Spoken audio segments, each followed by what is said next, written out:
Boa noite a todos. Bem-vindos ao nosso último dia desse evento. Que bom ter todo mundo aqui. Para quem não me conhece, eu sou a Maíra, sou diretora pedagógica aqui do Band. E hoje nós vamos contar um pouquinho do que a gente tem feito em Ciências da Natureza aqui no ensino médio, né, as inovações de currículo e tudo mais. Espero que vocês aproveitem e estamos aí para qualquer dúvida, né? Professor Almeida? Vamos lá.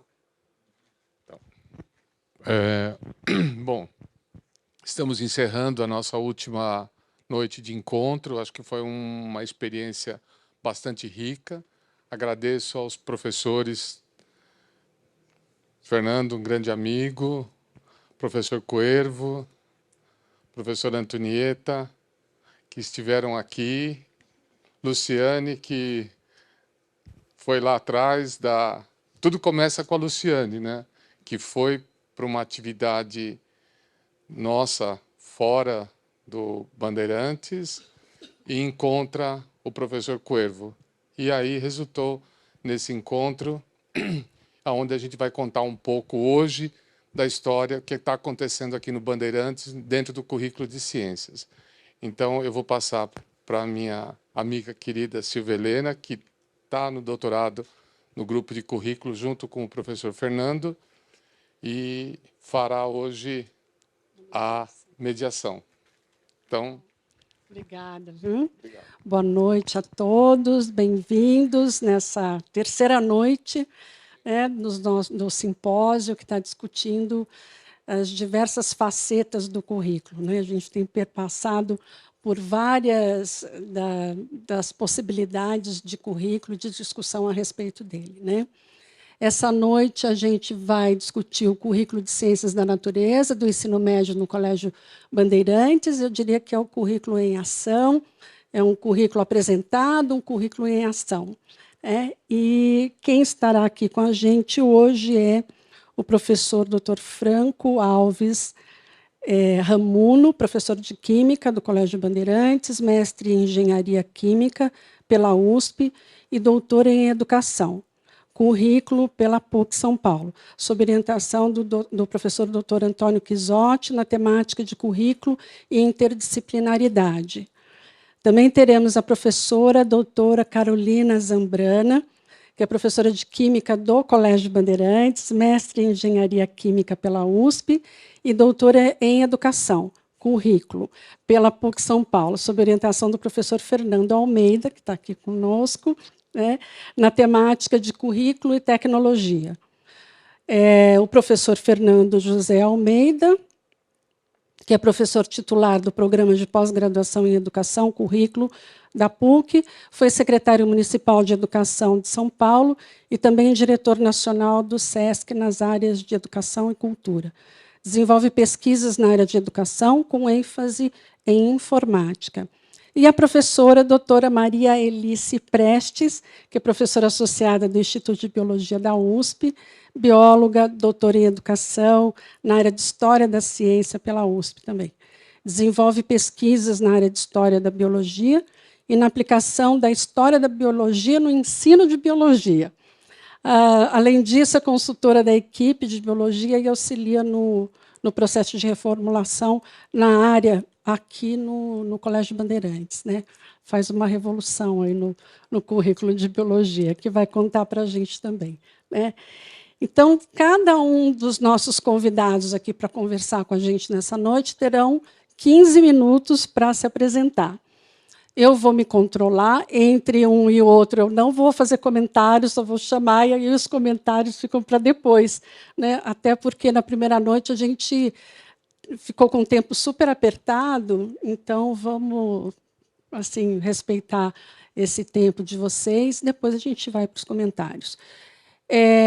Vocês podem ir elaborando perguntas ao longo das apresentações, por meio do WhatsApp, o qual vocês podem ter acesso por esse QR Code. Tá? Então, façam suas perguntas e depois a gente vai fazer uma seleção. Normalmente vem muitas questões, então a gente vai fazer uma seleção delas, aproximar aquelas que são parecidas, tudo, para fazer essas questões para os nossos convidados aqui responderem. Tá bom? Então, boa noite, vamos lá? Vamos começar com o professor Fernando. tá bom? Depois a gente passa para o professor Franco, passa para a Carol e passa para a Maria Alice. Tudo bem assim? Então tá. Alô, alô, alô, alô. Pode ser. Ocupem o espaço com honra. Então, eu fui escolhido para começar a falar porque sou o mais velho. Só isso. E eu queria, pela experiência e o conhecimento que eu tenho do trabalho do Franco e da Carol, porque eu fui da banca do Franco também, e o Franco lá na PUC, no nosso curso de pós-graduação em currículo, onde trabalhou Paulo Freire durante os 16 anos que ele trabalhou na PUC, ele trabalhou nesse programa. E o Franco deu uma aula para o conjunto dos professores, a demanda dos professores, sobre interdisciplinaridade. Ele fez uma síntese brilhante do que significa interdisciplinaridade, não do ponto de vista só teórico, conceitual, como um movimento que foi sendo construído por conta da crítica à ciência muito especializada, e a interdisciplinaridade como uma tentativa de reacionar as ligações entre os conhecimentos. Foi uma coisa muito bonita. E então quero agradecer aí a presença dos dois, da Carol também, que me deu alegria durante os 4 anos de trabalho dela. Inclusive teve não só a tese, mas teve um filho durante a tese. E mesmo assim ela conseguiu segurar os trabalhos de sala de aula, os trabalhos de pesquisa e o trabalho de cuidar do neném, que foi... Então, muito obrigado a vocês dois. Eu queria falar, agradeço a sua história, você também é muito bem falada aqui, e conviver com vocês tem sido muito bom. Eu vou falar só sobre uma função da escola, que é o que a gente... que é o que eles vão conversar depois, né, conosco. Ou seja, o que a escola faz? A escola toma a vida humana como ela está sendo vivida borbulhante, confusamente, desarrumadamente, não é? Complexamente, e pega esse conjunto da vida e vê as manifestações dessa vida. A manifestação cognitiva da experiência de vida da gente chama-se senso comum. O senso comum, portanto, é um modo como eu nomeio a minha experiência e como o ser humano sempre ele extrapola, ele quer ir adiante, ele cria princípios a partir da experiência dele. Cria noções de coisas mais simples e mais complexas a partir da experiência da vivência individual. Ontem, vindo para aqui, a chofer de táxi disse assim, eu não passo por aquele buraco ali na Paulista, porque está cheio de nóia, e eles me agridem, é ruim e tal, e eu quieto. E ele dizia, mas tem um jeito de resolver isso daí. Eu digo, putz, é ela, né? Ela vai resolver. E ela disse, olha, tinha que pegar todo mundo, pegar todos, comprar uma fazenda bem grande e botar para trabalhar. E não sai enquanto não ficar bom. E dá remédio, vai dando remédio, os caras vão se curando porque tem remédio, tem trabalho, estão todos juntos, ninguém incomoda ninguém, porque são todos nóia, e está resolvido. Eu digo, sensacional, não é? É tudo o que a gente queria ouvir. Eu não estou ridicularizando, não, eu estou dizendo que ela estava convencida de que isso é uma boa proposta. Senso comum. Aí vem um problema do senso comum. É que ele quer se transformar numa consciência universal. Ela tem certeza que essa é a solução. Ela disse, eu pensei muito, passo aqui, tem um vizinho que também é. Ela tem argumentos. Como ontem eu contava dos avós que vendo o netinho fazer qualquer coisa, diz que aquilo é o futuro da humanidade. Não é, é o futuro do sobrinho dela, do neto dela. Não é o futuro da humanidade. Então, a história de você tentar pegar o senso comum e transformar num princípio universal é a grande questão da humanidade. Só que se a escola entra como um dos elementos da sociedade para pegar o senso comum que a garotada tem, prestigiar, não dizer que é uma bobagem, não dizer que a vivência dele não vale nada, mas trazer essa vivência para uma reflexão coletiva e os próprios jovens entenderem que está faltando coisa. Eu preciso ter mais elementos para poder ver para onde que eu levo esse monte de nóia que está espalhado no barracão, nas barraquinhas da Avenida Consolação, da Paulista. Então, a escola faz isso, pega o senso comum e transforma, através do conhecimento, do diagnóstico, da pergunta contínua sobre o que é o conhecimento, sobre não está faltando alguma coisa, isso aqui não é contraditório com aquilo que você fez, não, ou seja, a escola questiona, provoca, estimula e junta, e vai juntando o que o conjunto das crianças trazem, jovens trazem, com uma referência das grandes teorias. Pode ser Darwin, como pode ser Teilhard de Chardin, como pode ser um físico, um químico, um biólogo, um sociólogo, um político, um artista, etc. Então, e para terminar a minha parte, essa consciência que a escola cria é uma consciência que tem uma dimensão, vamos dizer, técnica, não é? Porque eu posso ter técnicas muito simplificadas e técnicas complexas. E a escola mostra que há graus de tecnologias e desenvolvimentos, que há articulações entre vários conhecimentos para chegar à tecnologia. Vai mostrando para não ter a impressão que é uma mágica ou que a ciência é resultante de grandes vultos da literatura. Não é só Darwin. Quer dizer, Darwin mostrou um tempo, condensou um tempo da história que vinha sendo construído há muito tempo na Europa. Por exemplo, o pensamento de Piaget coincidia com o pensamento de Vygotsky, não se conheciam, em lugares diferentes, pouca diferença de idade entre eles, e pesquisando coisas diferentes chegam à mesma conclusão. Por quê? Porque há um amadurecimento da história que antecede ou que é concomitante com o aparecimento de grandes expoentes. Mas eles são expoentes porque tinham condição. Se não tivesse condição, não seriam expoentes. Né? Seria um aleijão. Seria um cara fora e é crucificado ou é queimado na fogueira. Então, a escola faz essa transposição do senso comum da ciência, da filosofia, bota a pessoa para pensar articuladamente com grandes reflexões e teorias, como vale também para a estética, vale para as várias dimensões do ser humano. A própria psique, não é? Temos aqui a Antonieta e várias pessoas da área que sabem que é uma conquista enorme. Freud não apareceu por acaso. Precisava a rainha Vitória existir para poder aparecer Freud, não é? Parece que não tem nada que ver, mas é isso, quer dizer. Precisava que houvesse guerras, violências, que a população judia ou judaica, não é? Que são coisas diferentes, mas que tivessem as questões que estavam se colocando como moral e como religião, e como povo que queria buscar um espaço, não é? Para que o Freud dissesse quem era a mãe dele e o pai dele, não é? E etc.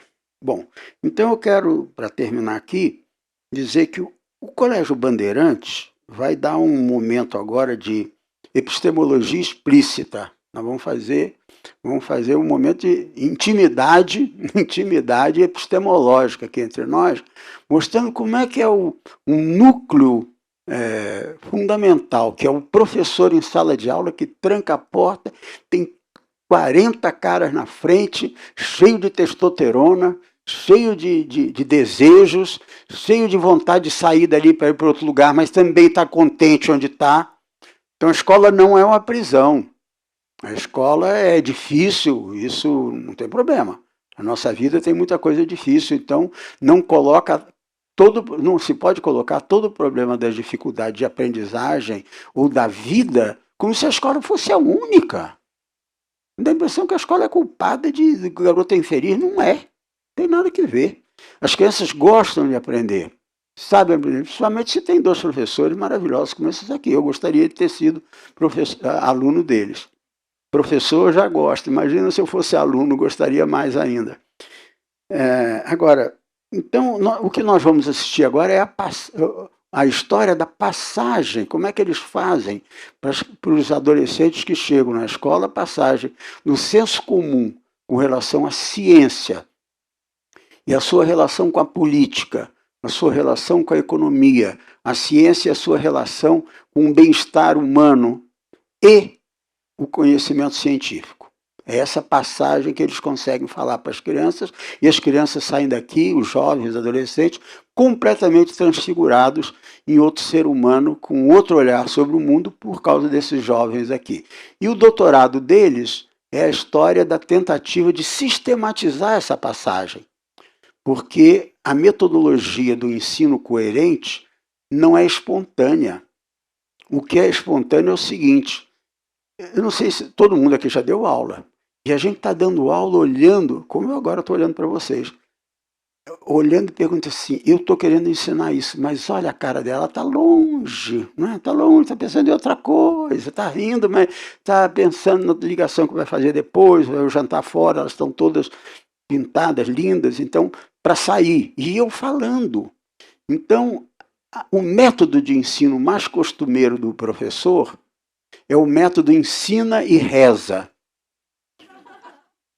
Você ensina e reza para o aluno aprender. Porque você não tem certeza quem que está aprendendo aqui. E será que está aprendendo porque eu falei? Porque eu pedi o exercício de casa? Porque ele está interessado pela menina do lado, que é boa aluna? O que que é? É essa mágica que tem que deixar de ser mágica e ser ciências. É o trabalho que eles vão contar agora. É isso. Pode aplaudir, pode aplaudir.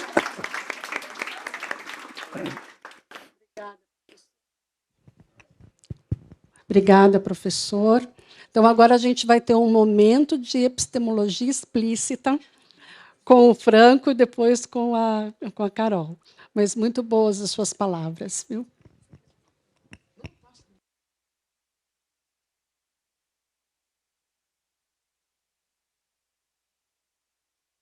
Então é agora que o show acontece, é isso? Bom, boa noite a todos. Aqui, tá bom? Então, fechou. Então, na verdade, acho que a ideia aqui é muito... Vou tentar ficar aqui para não ficar atrás.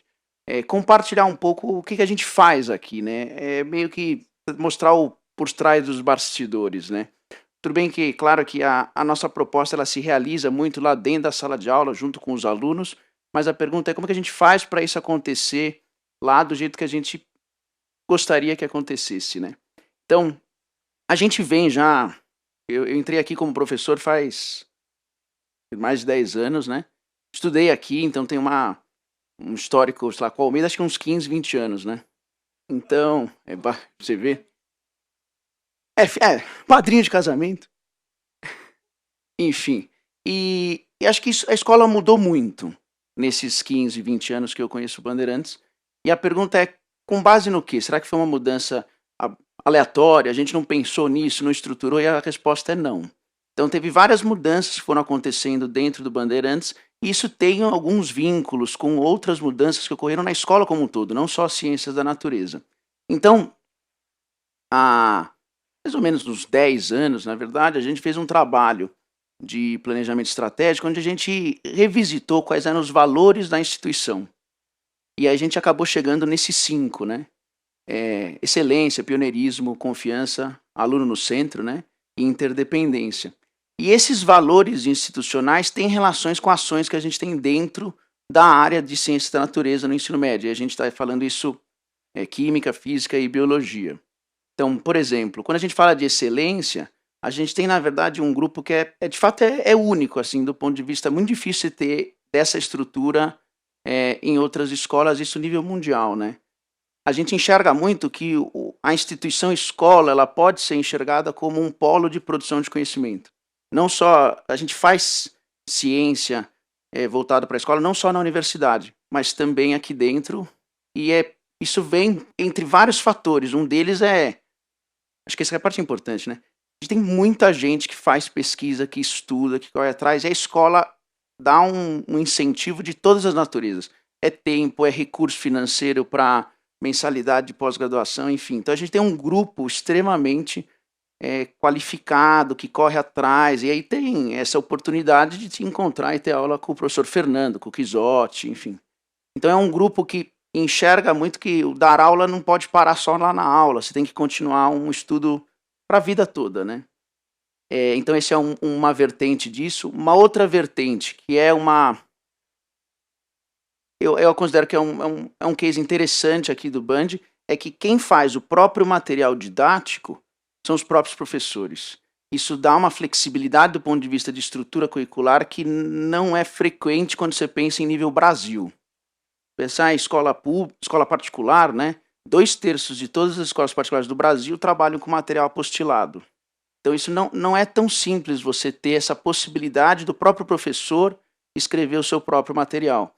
E a gente tem isso nas 3 disciplinas, né, da área de ciência da natureza. Então são materiais que os próprios professores produzem. Isso dá uma possibilidade de você revisitar esse material numa velocidade, numa frequência que é muito maior do que um livro didático convencional. A gente brinca aqui que acho que o livro de química nunca um ano é igual ao outro, né? Isso, claro, vai gerar uma sobrecarga de trabalho? Lógico que gera, mas gera possibilidades de você adaptar essa estrutura conforme você vai percebendo alterações. Mesma coisa vale para biologia, e aí depois a Maria Elissa deve comentar um pouquinho mais sobre especificamente biologia e física também.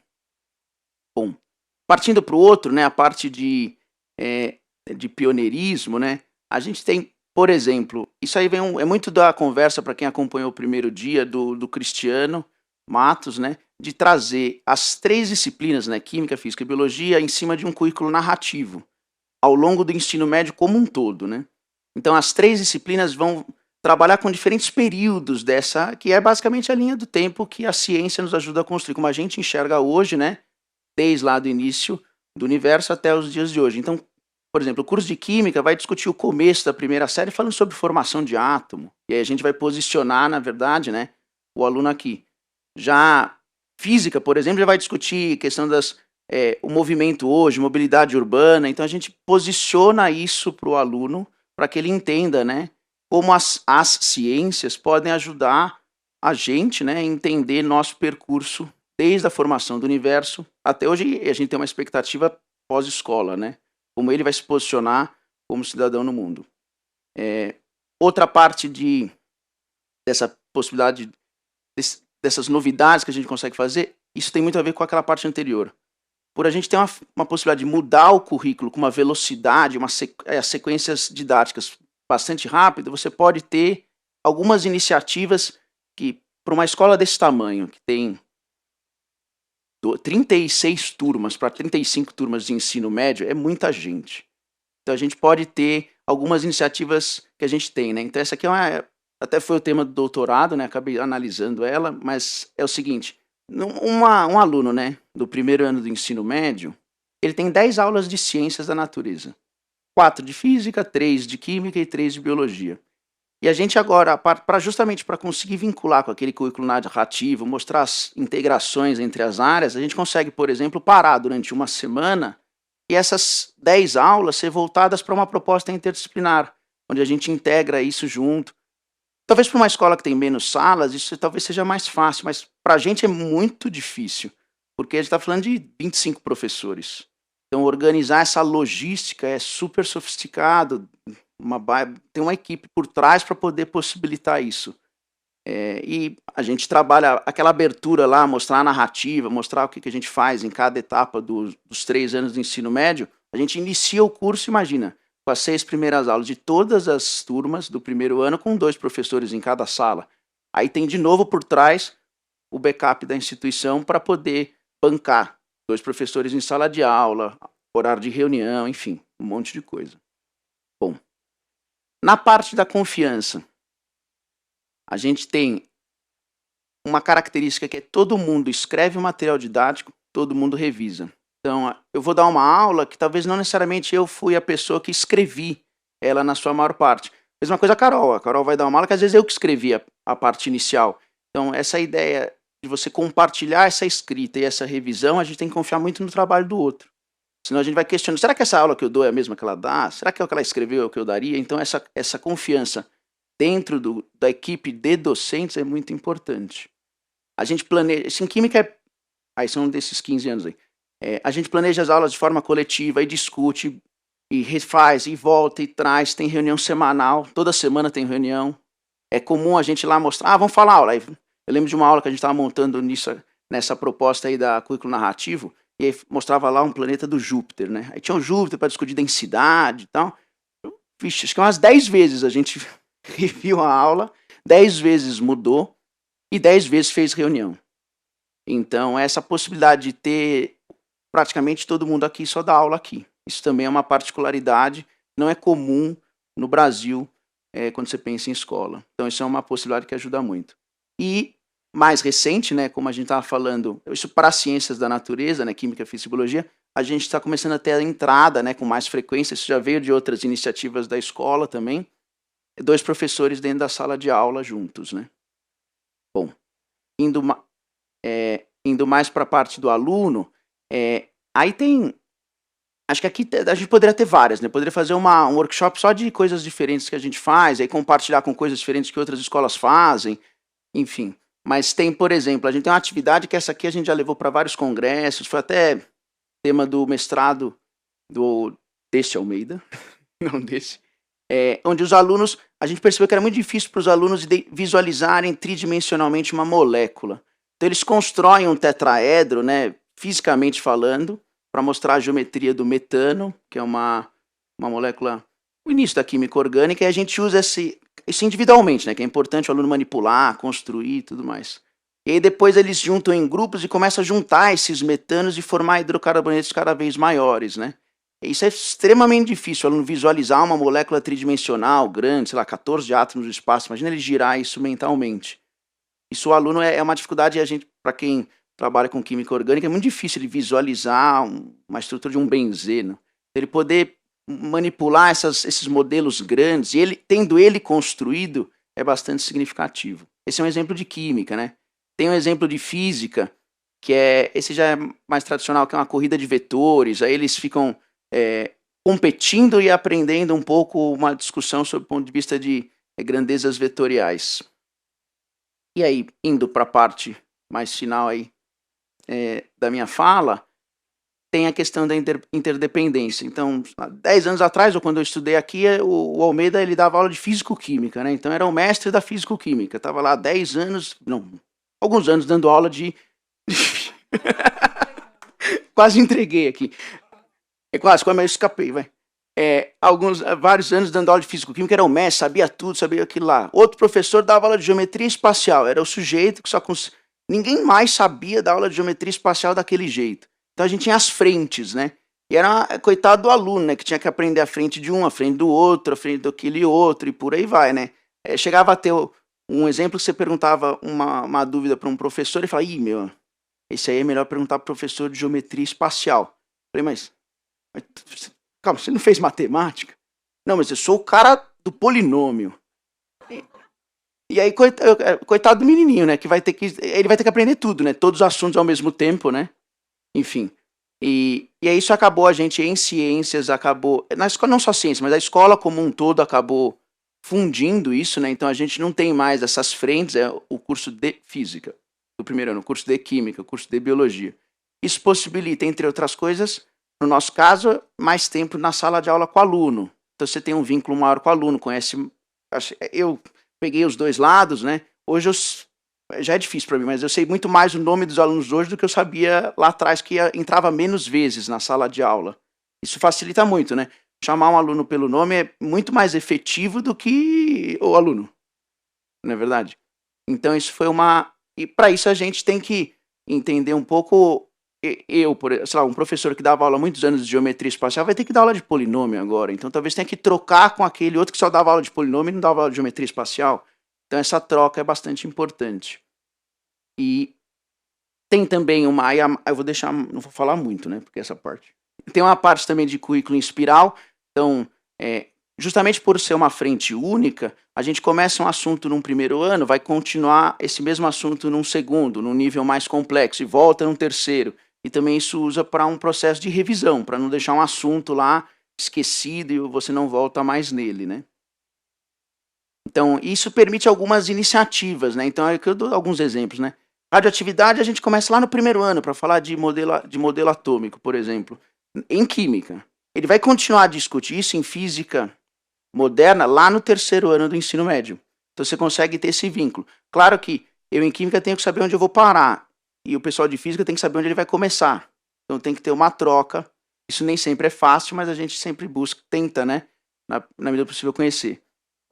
Eletroquímica e eletrodinâmica, que são dois assuntos muito próximos em física e química do terceiro ano. A gente discute junto, abre uma pilha junto, montou um vídeo. Na época da pandemia, eu abri uma pilha em casa, entreguei pro Maris, que era um outro professor de física, a mesma pilha aberta, ele continuou fazendo experimento na casa dele com essa mesma pilha. E bioquímica, aí, química com biologia, né? Isso a gente começa discutindo química orgânica, e aí logo na sequência o pessoal de biologia pega isso para discutir biologia molecular. Então, essas trocas a gente precisa conversar, então precisa confiar no trabalho não só do outro professor de química, mas do outro professor de biologia, professor de física, e isso vai evoluindo até no outro professor de história, professor de filosofia, né? Então, até porque o aluno ele participa da escola como um todo, certo? Bom, muito obrigado, e eu passo a bola para a Carol aqui.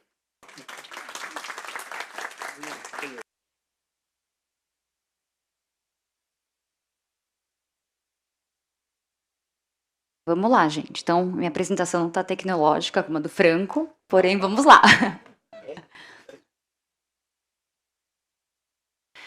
Bom, pessoal, eu vou falar aqui um pouquinho sobre o meu doutorado, que a ideia era ouvir os alunos, né? O que eles têm para falar dessa mudança curricular que aconteceu no Bandeirantes. Quando a gente pega artigos aí em educação, a gente fala muito em análise de sequência didática, etc., mas ouvir os alunos efetivamente são poucos os artigos que estão por aí, né? Então, aí, esse foi o título da minha tese, Mudanças Curriculares no Ensino Médio na Percepção e Vivência dos Alunos. O que é essa nova escola que a gente está trazendo, aí, não só do Bandeirantes, mas acho que a sociedade em geral? É uma escola que deve permitir que o conhecimento se torne mais claro e estruturado. A ideia é que esse aluno saiba pegar esse conhecimento e aplicar em diferentes situações aí do dia a dia deles. A gente está trabalhando aí com um mundo muito complexo, que muda a cada dia. Então, o aluno precisa saber se adaptar a esse novo contexto.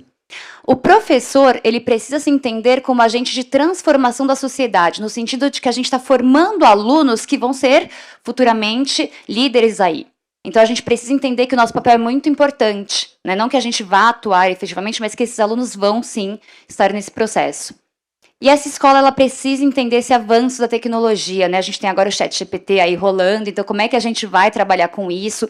Faz parte da nossa realidade, desculpa, tô nervosa. E, enfim, a gente tem que se adaptar a esse contexto aí. Então, como fazer essa nova escola, né? Então, Bandeirantes, lá atrás, né? A Silvia falou que eu sou professora de Química, sou professora de STEAM também. Comecei lá em 2015, quando a gente fez essa primeira mudança aí, certo? Então, fui na turma de 2016, enfim, estava lá. E aí foi por isso que veio essa motivação para o doutorado também, né? Toda mudança em escola ela é difícil. Aqui, como o Franco trouxe, o Bandeirantes é uma escola grande, então a gente tem que pensar tudo isso, né? A gente está trocando lá a roda do carro andando, porque os alunos estão se mudando a cada dia, então a gente tem que pensar nisso. Então, a gente está pensando num currículo que valoriza o estudante e sua cultura, né? Eu lembro muito de uma fala do Mauro, numa palestra, que a gente tem um aluno que já tem uma bagagem, e a gente precisa valorizar essa bagagem que o aluno traz de casa, da vida dele, né? A diferenciação curricular, ela vem nesse sentido também, adaptando as características de cada aluno. Vocês vão ver nas respostas que eles trazem a questão das eletivas, das disciplinas complementares, que é o momento de eles se apropriarem também desse conteúdo deles e do processo de ensino deles também, né?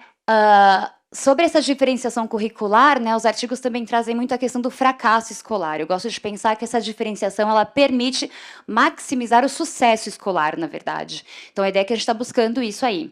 E aí uma educação que privilegie tanto a dimensão cognitiva quanto a afetiva. O Cristiano ele fala bastante que a gente quer aí, né, trabalhar, né, Marilice, com um aluno que seja autônomo, que seja protagonista do ensino dele, etc., e que passe também no vestibular. A gente também tem essa obrigação aí ao final do ensino médio.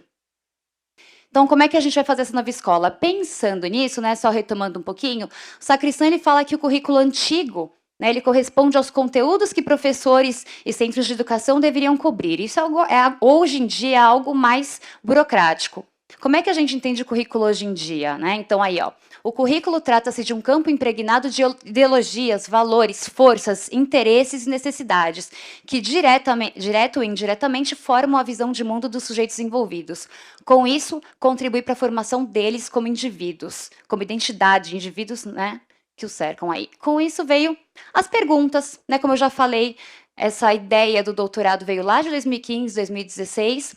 A ideia era ver com esses meninos, né, com esses alunos, o que é esse modelo curricular para os alunos, né? Qual a perspectiva deles quanto à mudança curricular que é realizada no colégio? E aí, de que forma eles aderiram ou não? Toda mudança ela tem suas dificuldades, a gente sabe disso, né? Então, como é que eles iam enxergar isso? Não dava para a gente perguntar para eles o que vocês acham de um currículo. Eles não sabem o que é um currículo, né? A gente geralmente acha que um currículo é aquilo que a gente manda para conseguir um emprego. Também se perguntar isso para eles, no dia, se acontecer alguma coisa, eles vão falar que foi ruim ou foi bom, enfim. Então, a ideia foi usar imagens. O Fernando veio aí com essa proposta da gente usar imagens para esses meninos. As imagens, elas trazem algo carregado por trás, né? Então, quando vocês olham aí as imagens, a gente consegue, às vezes, imaginar já toda uma cena, todo um contexto.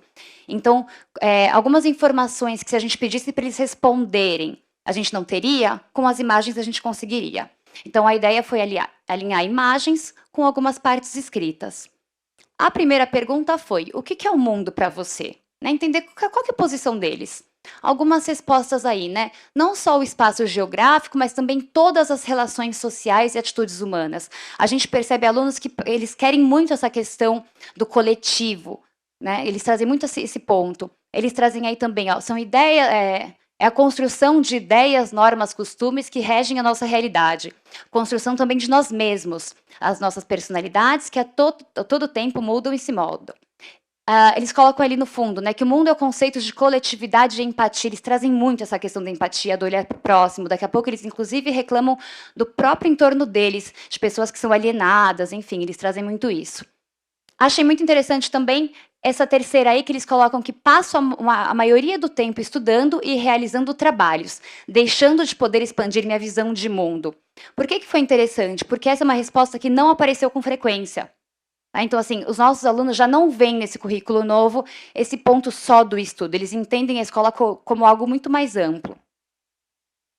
Outra pergunta que eu fiz para eles, né? Como você se imagina nesse mundo nos próximos anos? A gente trocou aí o pacote de imagens, né? Então, esses alunos buscam muito equilíbrio entre a vida pessoal e profissional. Eles colocam que futuramente eles querem sim, eles querem ser líderes, né? Eles vão colocar depois isso, mas eles querem ter momentos de hobby deles, que eles têm momentos de viajar, de conhecer o mundo, de construir família, etc.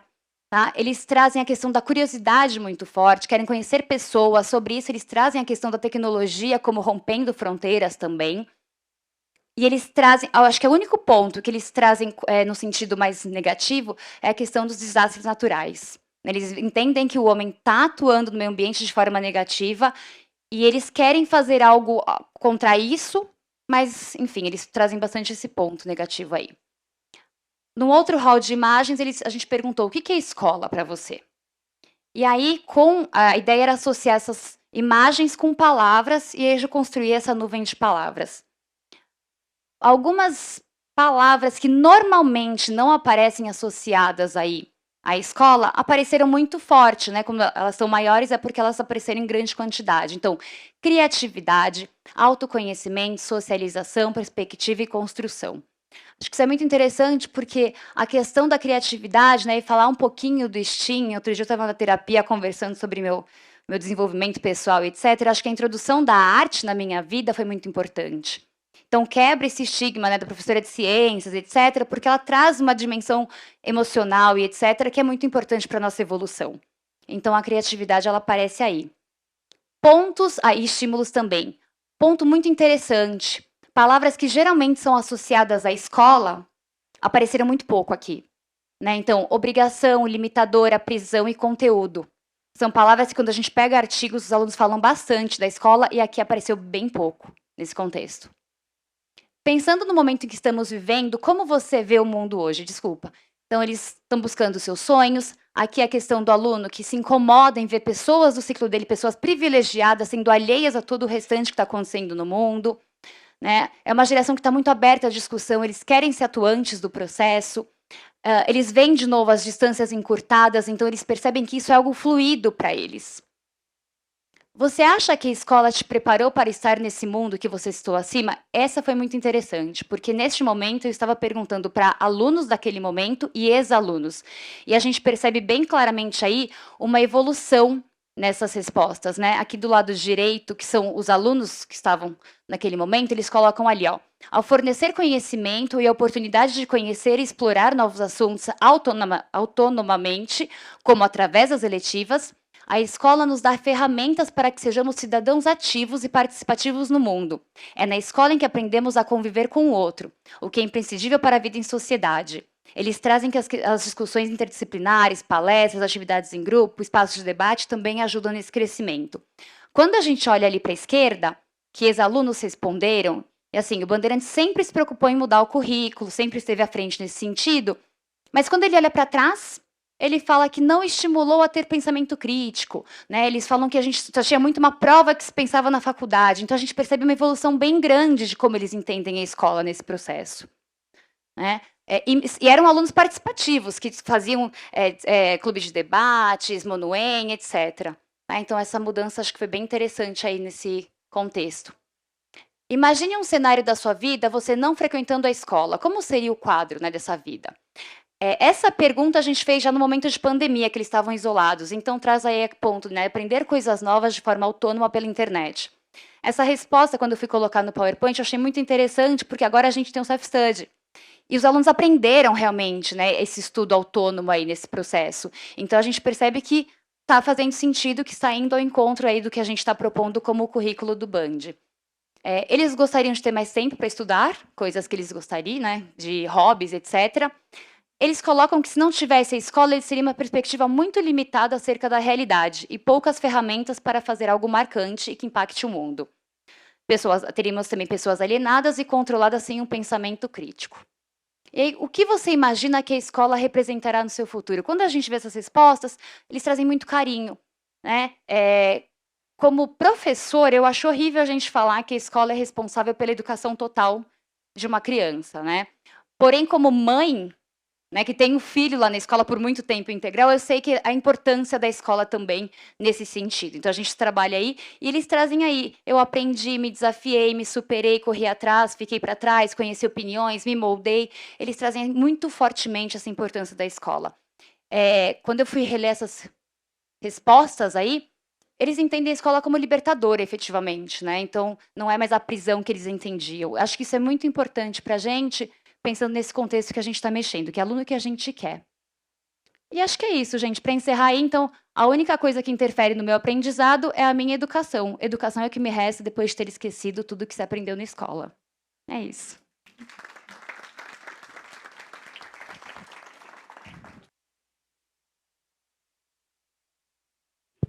O que eu tenho para dizer rapidamente, prometo, é que é sensacional essa apresentação de vocês, porque depois de tudo que a gente discutiu, né, desde o primeiro dia, então a gente viu o currículo globalmente, como é que isso, né, que relações de poder, né, se constituem a partir disso, o currículo na América Latina, e agora a gente traz a prática do currículo, inclusive um currículo em ação, e a visão dos alunos sobre o currículo, ou seja, a visão que é o currículo vivenciado. Né?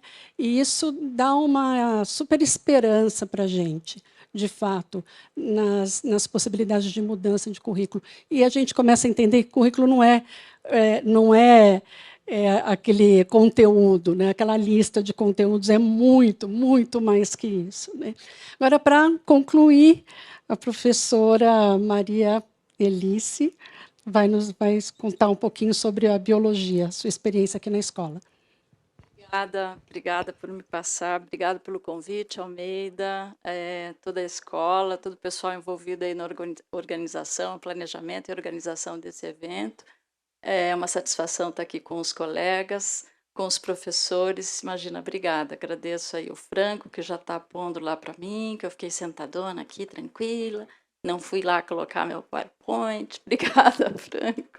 Obrigada ao pessoal aí, a esse apoio, né, que a gente vê, que possibilita aí que a gente faça uma apresentação aqui para vocês, presentes, para o pessoal que está em casa, de uma forma bastante ágil, bastante competente.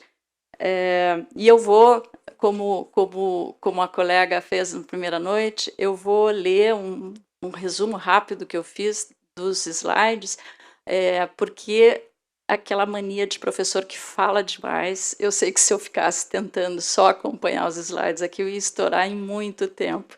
Então, o texto aqui é para me segurar um pouquinho e ocupar bem aqueles 20 minutos infinitos, né, professor Fernando? Então, eu vou lá. Continuando aí o agradecimento, né, já começo com uma brincadeira ou com uma provocação, né, uma brincadeira mesmo, fazendo uma paráfrase com o título do evento, né, currículo, contexto e aproximações. Eu trouxe isso para falar dessa aplicação aqui no Band, no título da minha fala, né, aproximações ao currículo em seu contexto, Colégio Bandeirantes, e vou falar em particular sobre as teorias da biologia como eixos norteadores aí para o ensino médio. Mas antes de tratar dessas tais teorias da biologia, como o professor Fernando também, a minha apresentação ficou bem bagunçada, sabe? Pelas falas que me precederam. E eu, sem dúvida nenhuma, nesta manhã eu modifiquei bastante o que eu tinha encaminhado na semana passada para trazer pontes de aproximação e de reflexão mesmo com o que vocês haviam explorado. E para conectar o meu assunto, né, as teorias da biologia, eu começo, como vocês todos, a gente viu até mesmo na apresentação da Carol hoje, trazendo uma definição também de currículo, ligeiramente modificada, diversa pelas palavras, porque de outra autoria, mais semântica e epistemicamente congruente com as definições trazidas anteriormente.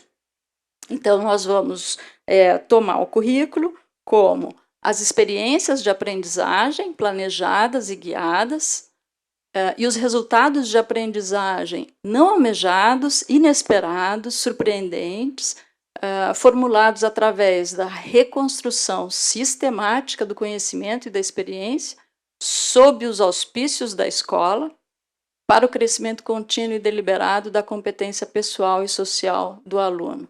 Essa é uma definição de Daniel Tanner e Laurel Tanner, de um livro já de bastante tempo, de 1975, mas que é retomado, que é citado pelas professoras Alice Casimiro Lopes e Elizabeth Macedo em seu livro intitulado Teorias de Currículo, que é de 2016, é um livro recente. Como as duas professoras, no caso, né, achei interessante trazer até para conversar com o colega Cuervo, são duas docentes especializadas em currículo e que coordenam um programa de pós-graduação da UERJ em educação, e ambas coordenam grupos de pesquisa voltados a discutir currículo, políticas de currículo, cultura e diferença, etc.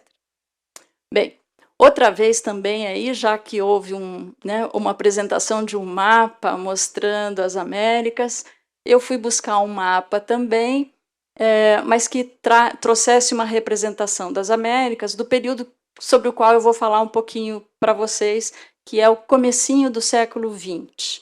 Né? Esse foi o mais próximo que eu encontrei, não tem nada aí de muito relevante, mas para mostrar o quanto a gente pode pensar as Américas aí integradas, né? E talvez explicar um pouco por aí também essa história que eu vou contar. Então, buscando, né, frisando as aproximações, aqui no Band, eu acho que a gente pode, eu acho que eu posso dizer que as experiências de aprendizagem planejadas e guiadas pela equipe docente daqui permite aproximar o assunto expresso no subtítulo desta apresentação, as teorias da biologia como eixos norteadores para o ensino médio, como fazendo parte daquilo que o professor Edson Cuervo Montoya tanto nos ensinou aqui sob a denominação de currículo nulo. Currículo excluído, ausente, prescrito, ou, nas palavras das professoras Alice Casimiro e Elizabeth Macedo, o que passa em silêncio no currículo. A violência urbana, a vida urbana ou a vida rural, entre os exemplos que o professor citou, estão silenciados no currículo, e não é só no currículo atual, não é só no currículo da última década. Eles estão silenciados desde aquele período em que se considera ter sido o início dos estudos curriculares e, particularmente, né, no nosso contexto aqui, os estudos curriculares realizados nos Estados Unidos, na virada do século XIX para o século XX, pautado pela industrialização daquele país, que foi altamente marcado pelo eficientismo social. Por lá, nos Estados Unidos, e por aqui, no Brasil, houve a importação desse modelo, importação entre aspas, mas houve a assimilação, adaptação desse modelo por meio do movimento da chamada Escola Nova, que foi, por sua vez, profundamente marcada pela ideia de progressivismo, importada aí também dos Irmãos do Norte. O ensino de ciências já era, claro, propalado no sistema escolar inglês desde meados do XIX, mas ele ganhou impulsos sob as demandas de escolarização advindas da industrialização nos Estados Unidos nesse período.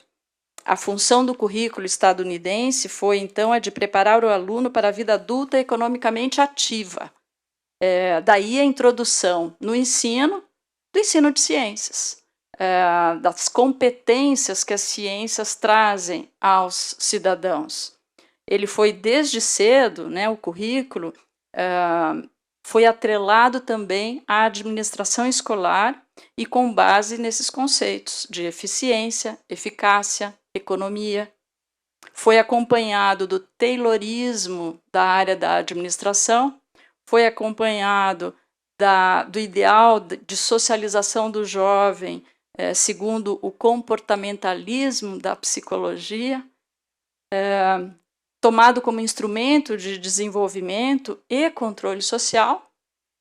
O currículo foi atribuído a conjuntos de especialistas, experts, como também foi aqui mencionado pelo professor Cuervo. A importância desse ideário no nosso país focalizou, como já mencionamos, o progressivismo e seus mecanismos de controle social, que as autoras aqui dizem terem sido menos coercitivos do que os estadunidenses, porque aqui eles foram mais voltados, no contexto da Escola Nova, foram mais voltados às desigualdades sociais geradas pela sociedade urbana que se industrializava, que começava a se industrializar no país, e a buscar a construção de uma sociedade harmônica e democrática. O currículo incorporou o pensamento de John Dewey, também já mencionado aqui pelos colegas, pelo professor Fernando, e os conceitos entre os conceitos do John Dewey, justamente o de inteligência social e mudança. A experiência direta da criança, dizia Dewey, lá no fim do século XIX, início do século XX, é a forma, é o caminho para superar o hiato entre a escola e o interesse dos alunos. Para pular o muro da escola, como dizia ontem aqui o professor Cristiano. A experiência direta da criança, a resolução de problemas sociais era o foco no currículo do Dewey. Vem do Dewey a ideia de que as experiências educacionais precisam se conectar às de outras instituições sociais, como a família, ideia essa que vimos aqui não ser ainda consensual e ainda merece de desenvolvimento. Entre nós, os escolanovistas Anísio Teixeira e Fernando de Azevedo levaram o progressivismo a reformas curriculares na Bahia, em 1925, no Distrito Federal, em 1927. Não se assustem, eu não vou contar a história inteira do currículo. Eu paro a história aqui. Eu quis falar desse curto período e de algumas ideias que estavam presentes aí, com dois objetivos. O primeiro era de fazer notar que as tradições curriculares, desde as suas origens, entendidas aí nessa formalização que foi dada, né, ao currículo, há mais de um século, elas carregam premissas que ainda buscamos. A experiência da vida prática cotidiana do aluno, apregoada por Dewey. Ainda estamos trabalhando com isso. Quando hoje dizemos que o currículo do Band propõe ou se coloca como revolucionário na medida em que põe o aluno como centro, nós estamos fazendo uma revolução que foi anunciada por Dewey no fim do século XIX, num aspecto bem particular. É claro que existem N outras coisas aí em jogo.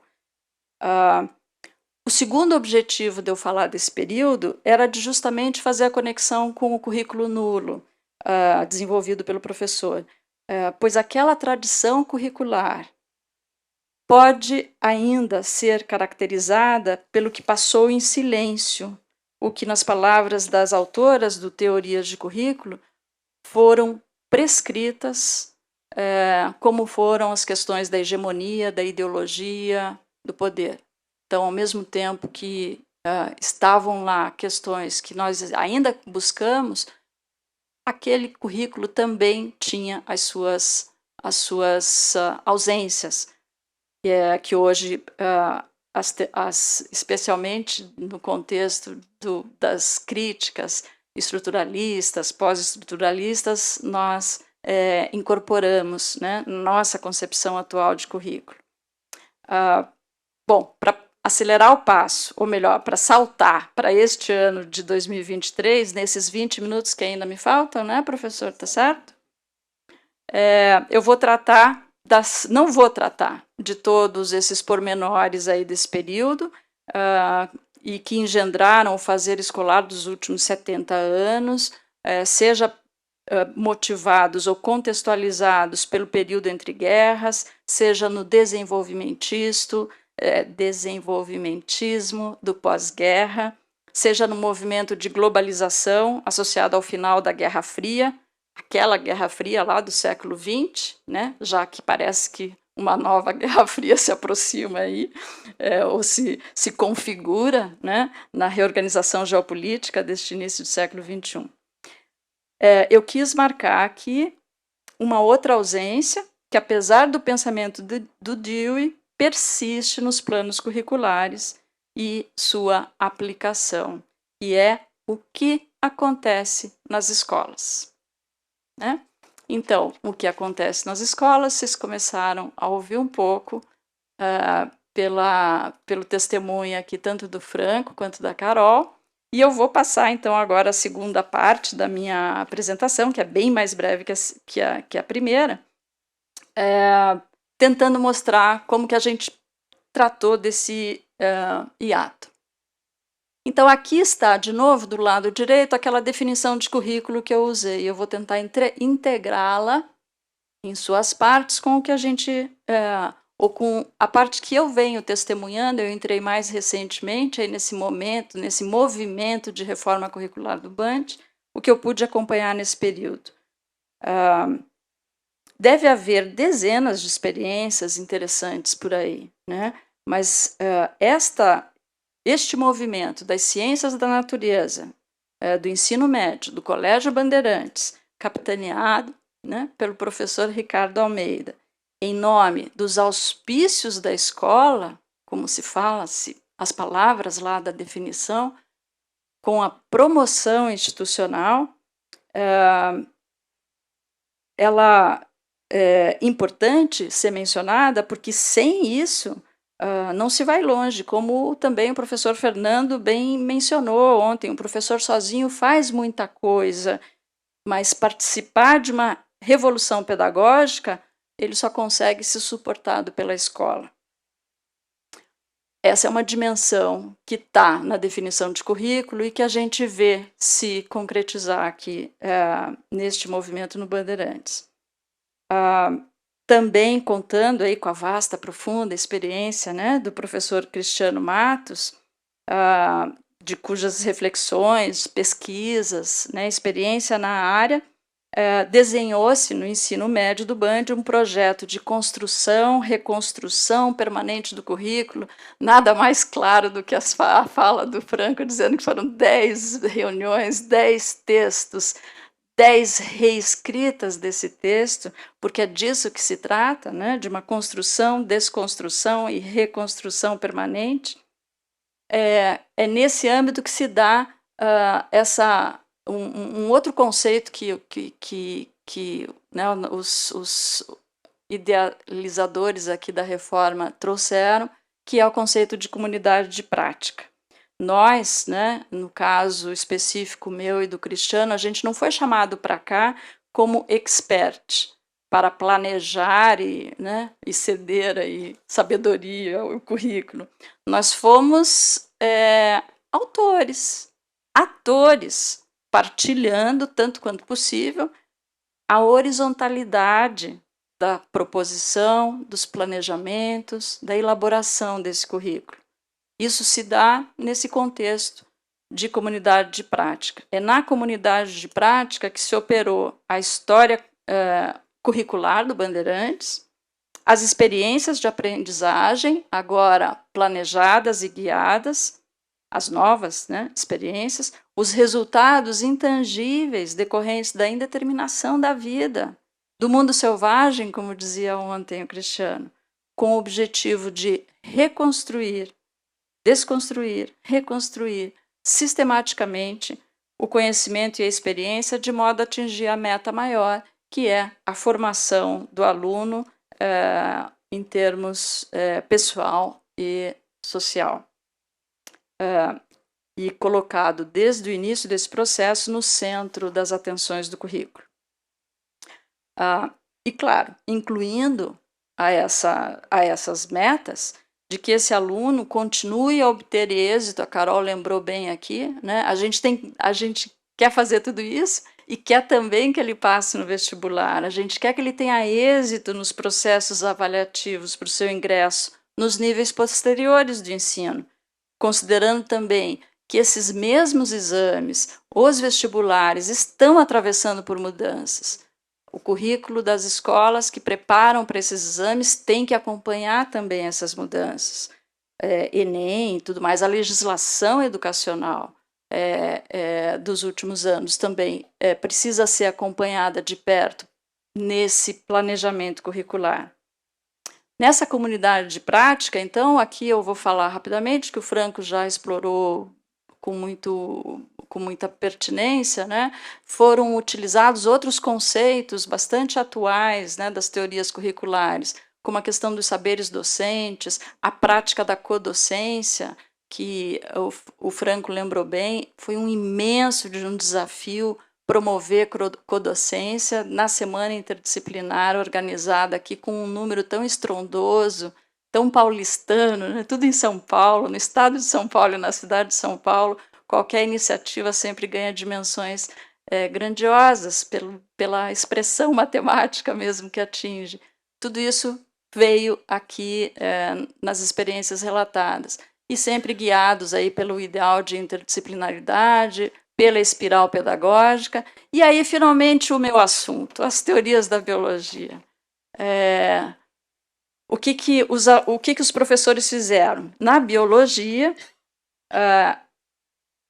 a noção de espiral pedagógica para encadear a seriação curricular, assim como na física, na química, na biologia, tais conceitos levaram à redistribuição dos componentes curriculares com base na centralidade do aluno, partindo de fenômenos próximos, aparentes, no primeiro ano, aos fenômenos mais intangíveis, microscópicos, moleculares, no terceiro ano. Então, esse foi um movimento.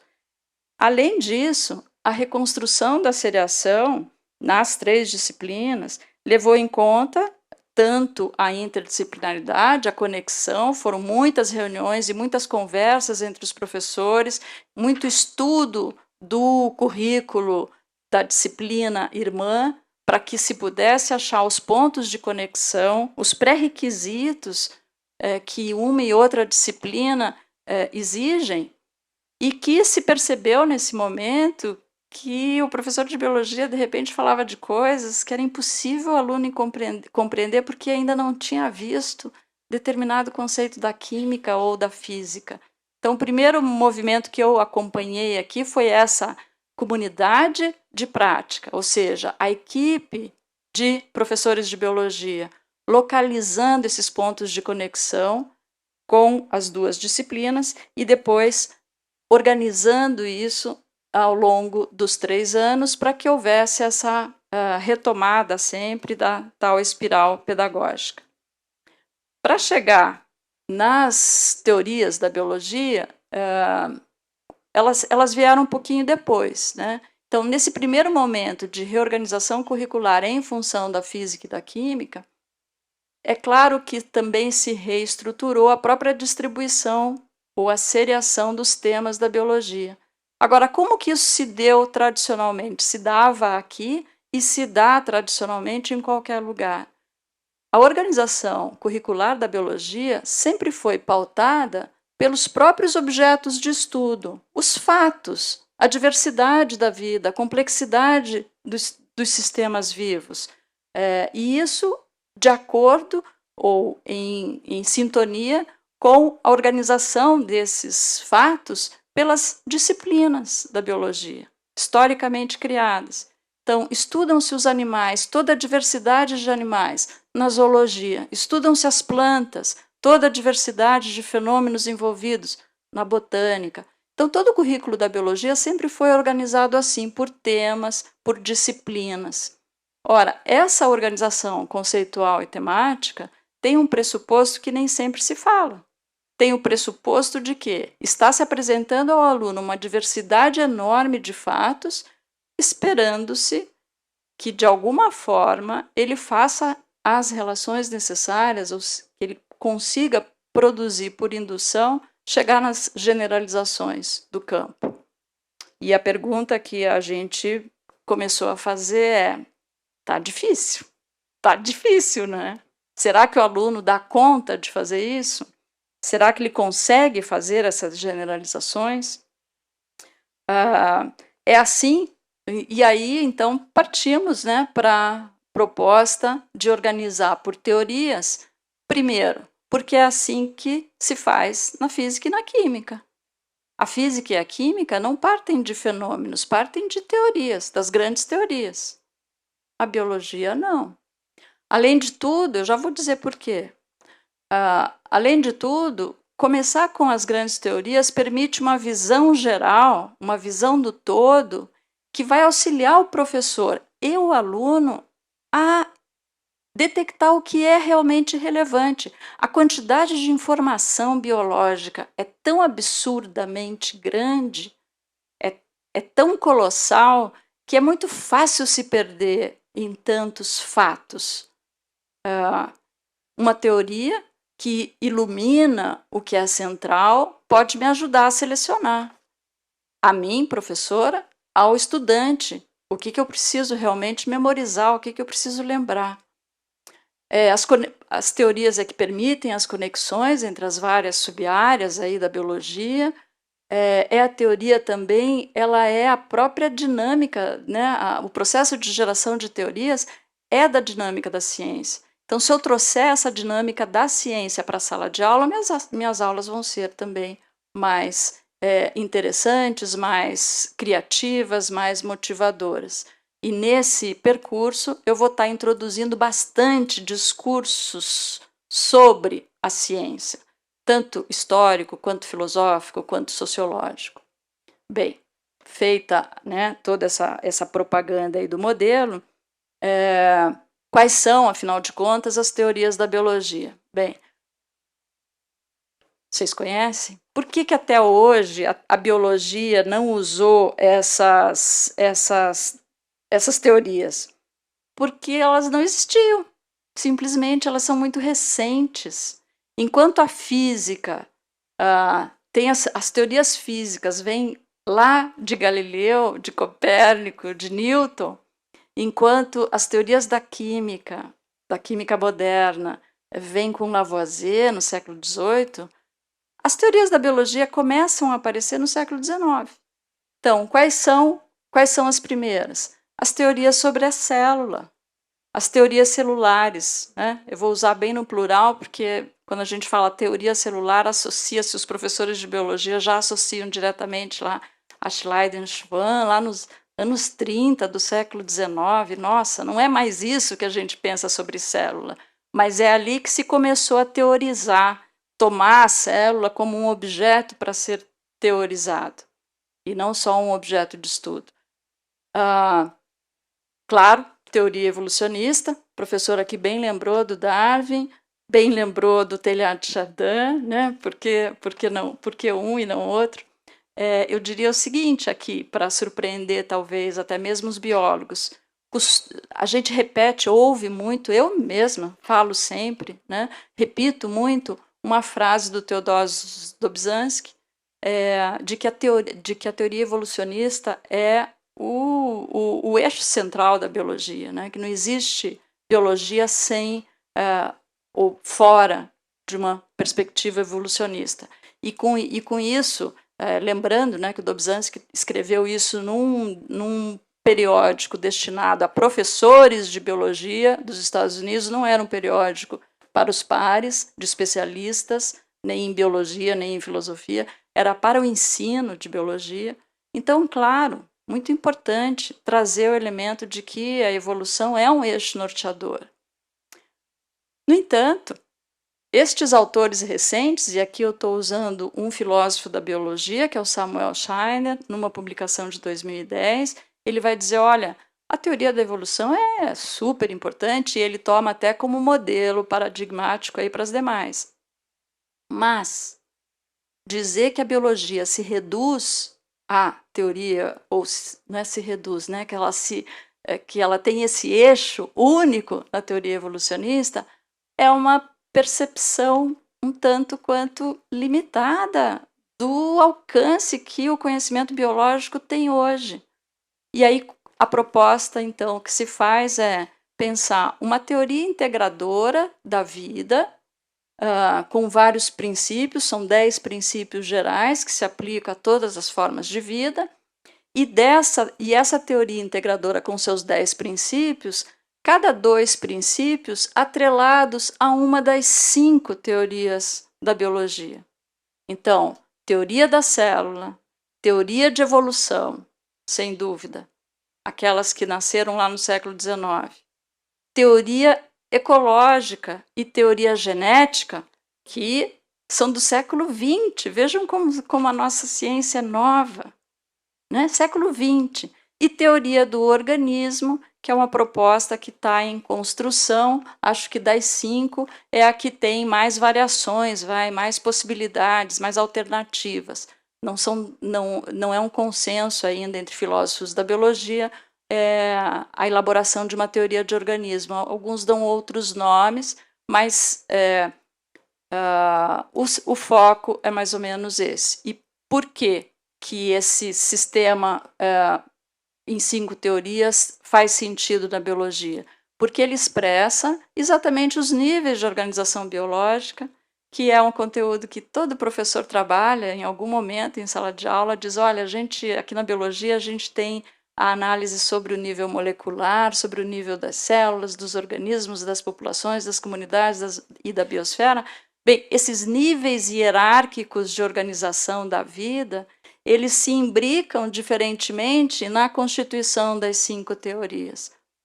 É nesse sentido que as 5 dão conta de uma teoria geral. E com isso, a gente sai para outras possibilidades. Aqui eu sei que eu já extrapolei o tempo, não vou passar, era só para mostrar que está sendo entendido teoria aqui no sentido forte de filosofia da ciência, né? Teoria como um agregado de componentes que inclui todas aquelas coisas lá, peço desculpas aí por trazer o slide em inglês, mas que tem suposições, conceitos, leis, fatos, etc. E que as 5 teorias, elas estão ou servem muito propriamente para orientar aquele olhar geral que eu mencionei antes.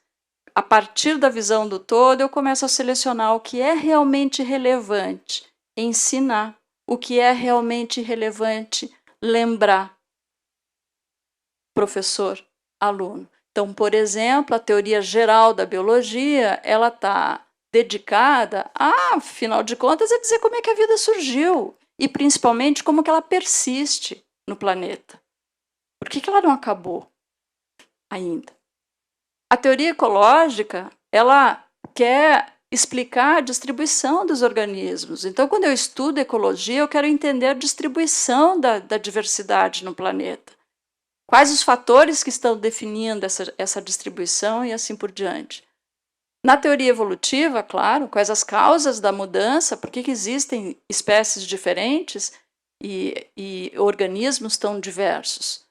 Na teoria de genética, por que os filhos se parecem com os pais? Essa é a pergunta central da genética. E quais os mecanismos envolvidos nisso?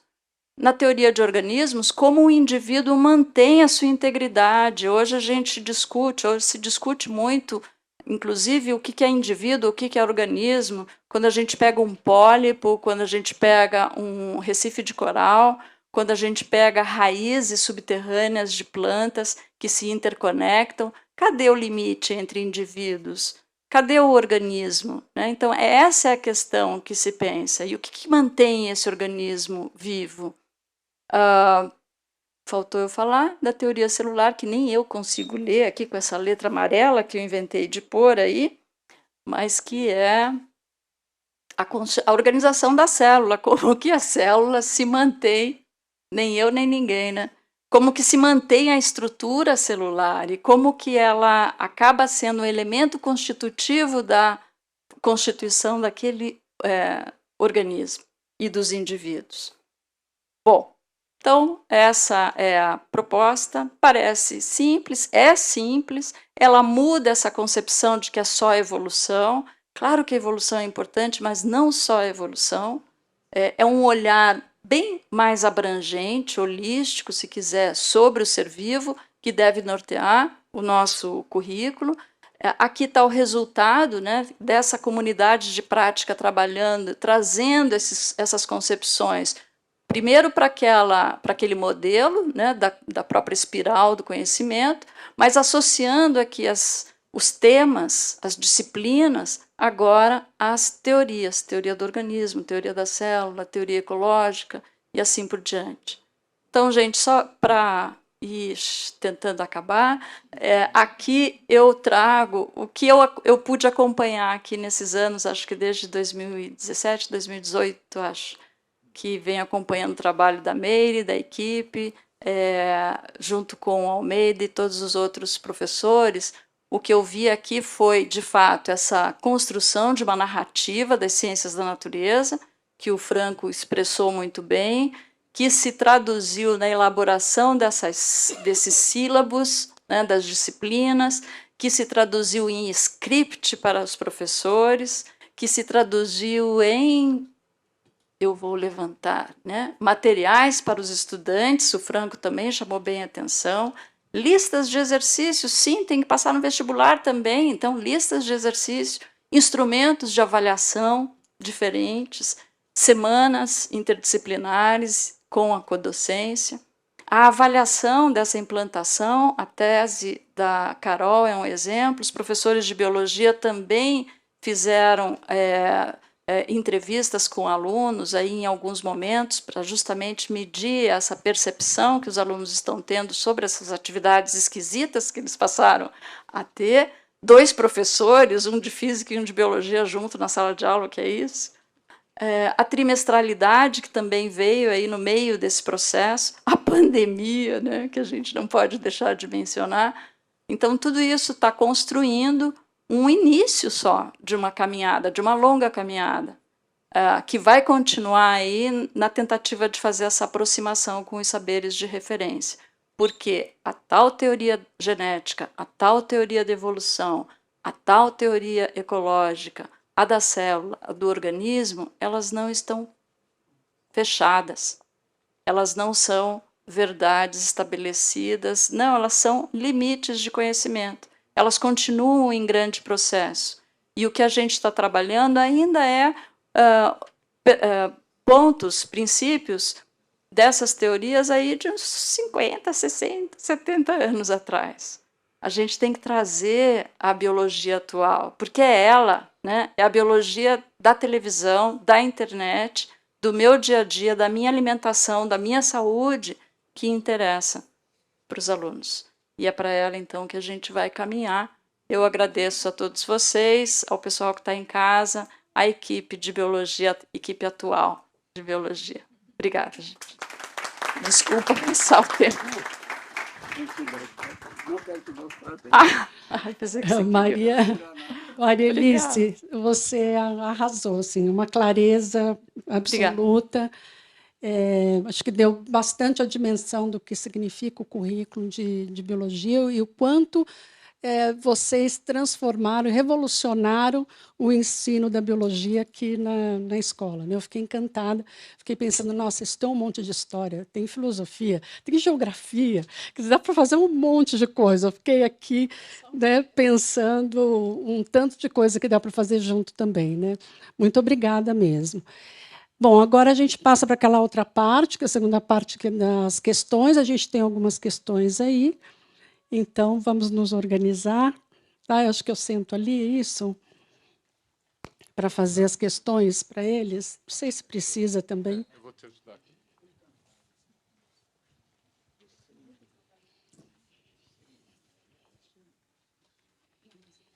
Os nossos ouvintes aí, pelo YouTube, os que estão aqui presencialmente, fizeram questões. Vamos ver o tanto que a gente consegue responder. Espera aí, deixa eu... Acho que a primeira questão está mais ligada ao Franco. É assim: quais as maiores dificuldades e desafios em fazer os professores lidar com a interdisciplinaridade? O BAND tem uma preocupação em ser suporte, apoio à educação pública? Se sim, como faz? Quer dizer, são duas, desculpa. É para falar as duas. Não, eu vou começar, mas eu vou passar a bola para lá, né? Então, responde. Quais as maiores Tá dificuldades e desafios em fazer os professores lidar com a interdisciplinaridade?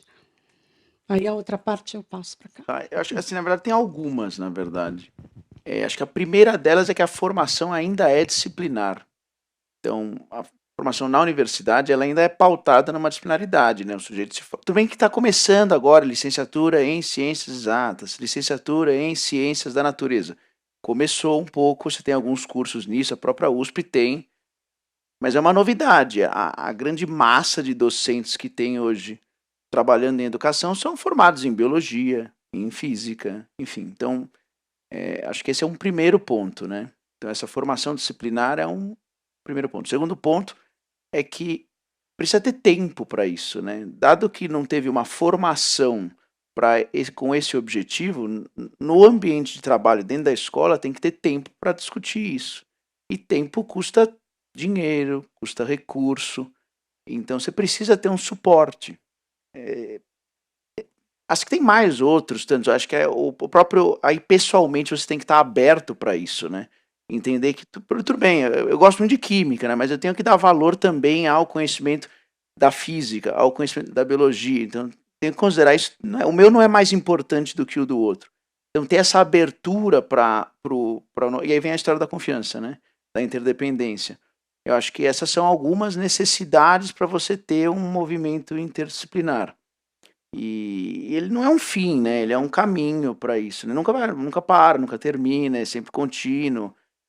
Enfim, acho que tem um monte, assim, na verdade, para caminho para isso, né? Agora, acho que a história essa segunda parte, né? Depois aí vocês complementam, hein? Não, como o Bandeirantes, do ponto de vista de algum fator aí que vai, de alguma maneira, influenciar a questão da educação pública. Eu acho que essa iniciativa é uma delas, é uma tentativa, né? A gente compartilhar isso, gravar, deixar no YouTube, quer queira, quer não, é um movimento. É um movimento de formiguinha? Lógico que é um movimento de formiguinha. A gente é uma escola, milhares de escolas que tem no estado de São Paulo, Brasil, enfim. Então, mas é uma iniciativa, eu acho que a gente vai compartilhando, manda para congresso e volta e vai. Mas teve um evento, uma reunião do Conselho de Estado da Educação aqui dentro do Bandeirantes, né? Isso são tentativas que a gente tem para, de alguma forma, compartilhar isso. E a gente é uma instituição, isso não só a ciência da natureza, mas de modo geral, todos é muito aberto, né? A gente não tem problema de mostrar as nossas dificuldades, porque também aí a outra pessoa que vai vir aqui vai dar dicas de como a gente resolve essas dificuldades. Então, essa abertura para o pessoal de fora, aluno de pós-graduação, enfim, a gente tem uma dinâmica que, por mais complexa que seja, a gente pode abrir. Ideia sempre abre. Então, são iniciativas, mas essa rede, né? Essa iniciativa que a gente teve de muitos anos atrás, de criar esse grupo de discussão sobre educação ou ensino em ciência da natureza, isso é uma tentativa que a gente viu de tentar trocar. Mas não tem fim, né? Um processo contínuo, vai ampliando. Tá ligado? Eu queria completar um pouquinho, que foi muito provocativa essa apresentação da querida professora aqui do meu lado. Estou saindo encantado cada dia, tenho dificuldade de dormir, acordo às 3h30 da manhã com ideia, uma coisa horrorosa que está acontecendo comigo por causa de vocês aí. Mas eu queria dar 2 respostas a isso aí que eu não tinha pensado antes. Por que a interdisciplinaridade é uma coisa não aceita? Não é? Por que é uma rejeição na prática? Ninguém diz que é contra a interdisciplinaridade. Mas como faz, ninguém sabe. Eu acho, é que ninguém sabe, estou exagerando, mas o conceito de interdisciplinaridade entrou com os grandes teóricos da interdisciplinaridade, entre eles Edgar Morin, todo esse pessoal que está vivo ainda, né? E Ivani Fazenda, um monte de teóricos aí, desbancando a disciplina. Dava a impressão que a ideia é o seguinte: agora é interdisciplinaridade. Porque a disciplina, aí arrasava o conceito disciplinar, da disciplina. Isto é muito ruim, porque na hora de você procurar, você quer o clínico geral para a primeira consulta, mas se ele diz que você tem um negócio na orelha, você vai no orelhólogo, você vai no especialista, você não entrega ao clínico geral a operação do seu joelho. Entendeu? Então, eu estou dando um exemplo meio ridicularizador, mas para dizer o seguinte: isto é prática, isso entra na pele da gente e a gente então diz, a interdisciplinaridade é bacana, eu quero clínico geral. O negócio, no meu tempo era clínico geral, mas no seu tempo não tinha operação com raio laser, não é? Então, quando vem a operação com raio laser, eu quero raio laser. Então, é um problema afetivo. Não é? Um pouco afetivo, e a incoerência de destruir as disciplinas, porque é interdisciplinar, então tem que continuar a identidade da disciplina para poder haver o diálogo. Não é que eu desmancho, não precisa mais física, vamos misturar um pouquinho de física com química, ou de literatura com biologia, e criarmos uma nova disciplina, chamada interdisciplinaridade. Então, isso é a primeira coisa. A segunda, eu queria falar dessa escola especial. Você trouxe aí. O que elas produziram, o que vocês produziram aqui, não é uma coisa que é uma doença na educação e nos congressos. É melhores práticas. Melhores práticas é um horror. Isso daqui não é melhor prática. Isso aqui é um conceito estruturante, orgânico, de produção de conhecimento escolar. Está ligado à escola, mas o conceito é de ficar também articulado com aquilo que tem de mais moderno na ciência e na evolução do conhecimento humano, né?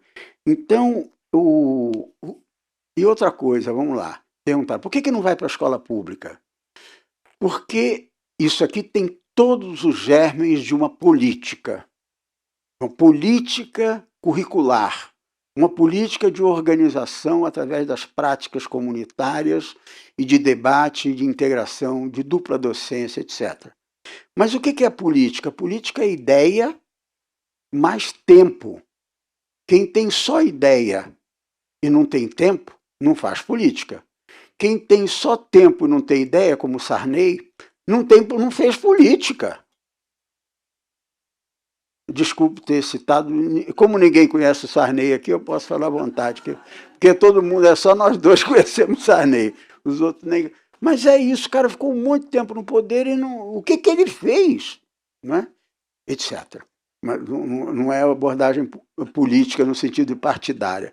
Mas para dizer assim, Paulo Freire fez política. Paulo Freire fez um trabalho, uma proposta chamada MOVA, que era fazer alfabetização em pequenos galpões de periferia, de igreja, etc., com um mínimo de investimento na gestão dele. Eu fui secretário 8 anos depois de Paulo Freire. E na segunda semana que eu estava lá, me veio procurar o pessoal do MOVA. E dizer assim, olha, nós queríamos retomar o MOVA de Paulo Freire. Eu disse assim, que ótimo. E o Maluf, 15 dias depois do que tinha entrado como prefeito, acabou com o MOVA. Ele acabou com o MOVA 15 dias depois. 15 dias depois que eu entrei, 8 anos depois, o MOVA vem e me diz assim, nós gostaríamos de tomar. Eu disse, tá bom. Então, nós vamos levantar o que tem 8 anos depois de MOVA ainda em São Paulo. Só na Zona Leste tinha 800 grupos de MOVA ainda trabalhando, sem nenhum recurso, sem dinheiro, trabalhando. 800, Zona Leste. Tudo aqui é grandão, né? Como você dizia. E então, o que ele tinha constituído? Desculpa essa volta. Mas ele tinha constituído uma política de compreensão do que é o enfrentamento do analfabetismo ou a proposta de alfabetização política. Eu acho que o que vocês estão fazendo aqui nessa escola é o germe de uma política. E se tiverem fôlego e resistência e senso de utopia para continuar, vocês vão fazer necessariamente política pública, eu tenho certeza. E não o melhor caso. Não vão estudar o Bandeirantes como um melhor caso para o Congresso secular. Não é melhor caso isso aqui. O melhor caso é aquela escolinha que eles fundam na entrada da favela da Rocinha, e com o equipamento da Oi, e 5 anos depois não existe, mas vira reportagem do Fantástico. E não tá mais lá. Não está mais lá, porque não era política. Não teve esse tempo e esse amadurecimento teórico de construção de um conhecimento mais aprofundado. Era isso.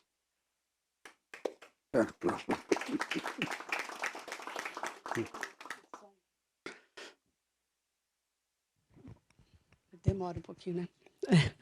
Eu tenho uma questão aqui, que agora eu não sei para quem é melhor responder, tá? Eu vou fazer a questão de vocês. Como vocês resolveram a relação entre o currículo prescrito, a BNCC, por exemplo, e o currículo de biologia, que é biologia, no contexto do Bandeirantes, né? Como é que vocês resolveram essa relação BNCC e a teoria integradora, né, desse novo currículo?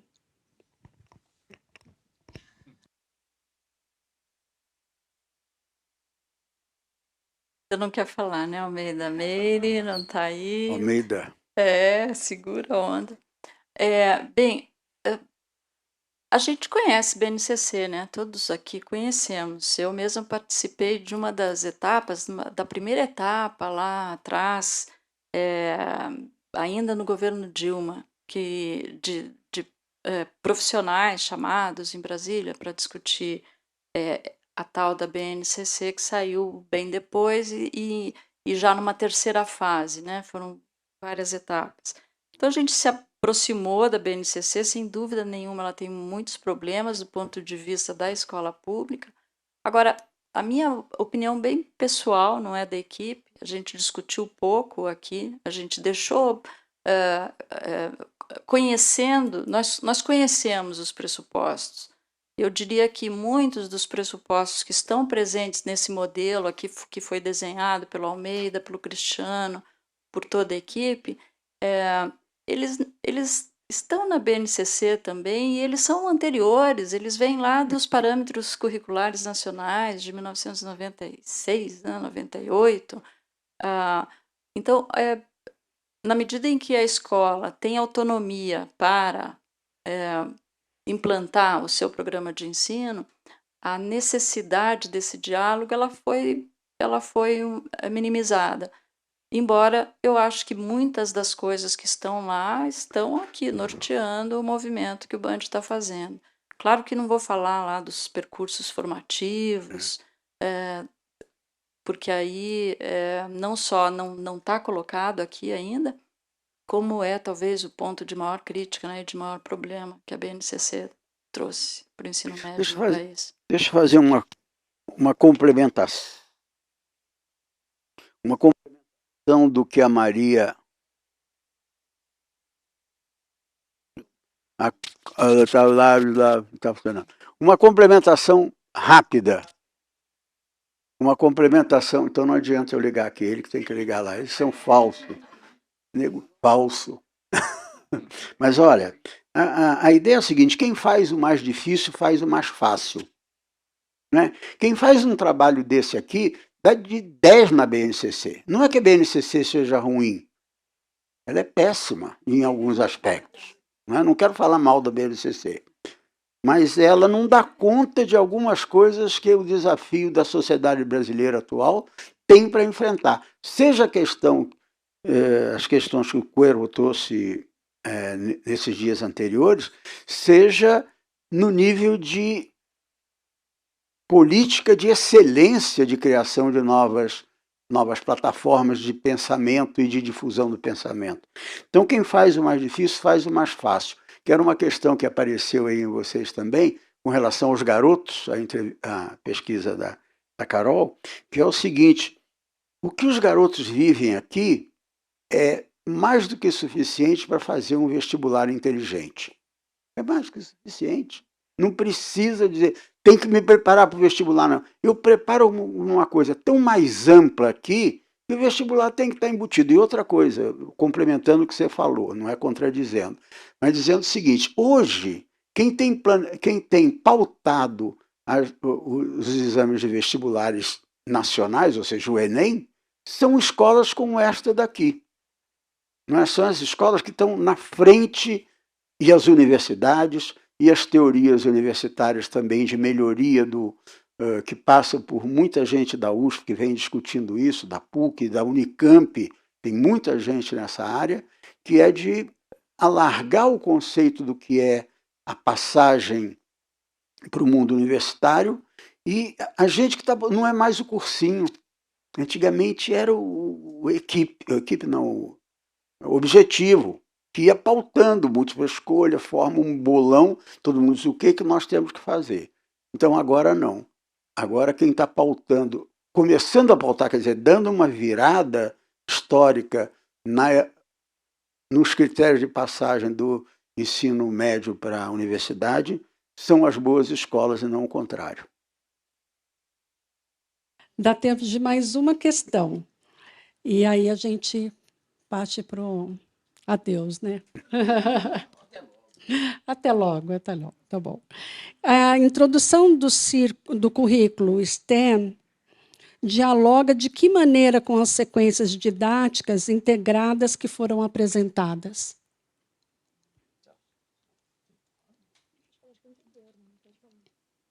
Acho que estou entendendo o STEM com a proposta do ensino fundamental, o STEAM. É que tem dois, né? Vamos falar dos dois aí. Não, enfim. É STEAM, eu falei STEM. STEAM.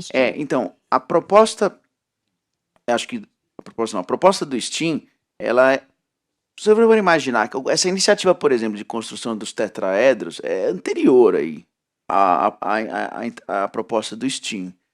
É bem anterior, né? Acho que a ideia de Mesmo física, tinha uns kits educacionais antes de colocar o aluno ali, vem de um embrião década de... Eu, quando estava aqui como aluno, fiz vários desses kits, por exemplo. E aí a história do tetraedro, essa ideia do aluno protagonista vem uns 20 anos atrás. Eu acho que a iniciativa do STEAM, ela é uma iniciativa paralela a isso, né? Num primeiro momento, né? Então veio de um grupo diferente de docentes, né? Que até tinha uma distinção forte entre um grupo e outro. E aí acho que com a própria estrutura do STEAM aproximou, né? Então, tanto que é frequente você ter professores que são docentes, eu, a Carol, por exemplo, a gente dá aula dos dois. Então isso teve uma aproximação que talvez, sei lá, 20 anos atrás era mais dissociado. Isso quer queira, não ajuda muito a escola, né? Porque você incorpora práticas, né?